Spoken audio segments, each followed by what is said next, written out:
നമ്മൾ 30 ദിവസം വ്രതം എടുത്തു കഴിഞ്ഞാൽ അതിനുശേഷം ഭക്ഷണത്തിന്റെ കാര്യത്തിൽ എന്തൊക്കെയാണ് ശ്രദ്ധിക്കേണ്ടത്? ഒന്നാമതായി ശ്രദ്ധിക്കേണ്ടത് കണ്ണിൽ കണ്ട ഭക്ഷണങ്ങളൊക്കെ വാരി വലിച്ച് കഴിക്കുന്നതിന് പകരം പ്രോപ്പർ ആയിട്ടുള്ള ഭക്ഷണങ്ങൾ കഴിക്കാനും വേണ്ടി ശ്രമിക്കുക. എന്തുകൊണ്ടെന്നാല് നമ്മുടെ ദഹന വ്യവസ്ഥ സ്ലോ ആയിട്ടുണ്ടാവും ഈ 30 ദിവസം നോമ്പെടുത്തതിന് ശേഷം.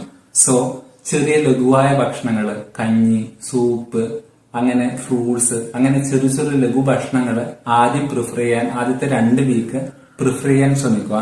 വെള്ളം ആവശ്യത്തിലധികം കുടിക്കാൻ വേണ്ടി ശ്രമിക്കുക. അതായത് 25 കിലോക്ക് 1 ലിറ്റർ എന്ന കണക്കിൽ വെള്ളം കൃത്യമായിട്ട് കുടിക്കാൻ വേണ്ടി ശ്രമിക്കുക. കൂടുതലായിട്ട് ഓയിലി ആയിട്ടുള്ളതും ഈ സ്പൈസി ആയിട്ടുള്ള ഫുഡുകൾ ഈ ഫസ്റ്റ് 2 വീക്ക്, അതായത് നോമ്പ് കഴിഞ്ഞിട്ടുള്ള 2 വീക്കിൽ കൂടുതലായിട്ട് പ്രിഫർ ചെയ്യാതിരിക്കുക. ഇങ്ങനെ നിങ്ങൾ മുമ്പോട്ടേക്ക് പോവുകയാണെങ്കിൽ നിങ്ങളുടെ ദഹന വ്യവസ്ഥ പ്രോപ്പർ ആവുകയും ഇത് നിങ്ങളുടെ ആരോഗ്യം മെച്ചപ്പെടാൻ വേണ്ടിയിട്ട് നിങ്ങളെ ഹെൽപ്പ് ചെയ്യുകയും ചെയ്യും.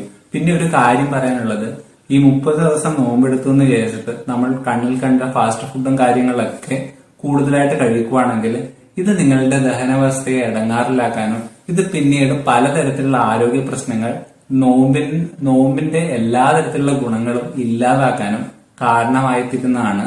സോ നിങ്ങൾ ഈ കാര്യം പ്രത്യേകം ശ്രദ്ധിക്കേണ്ടതാണ്.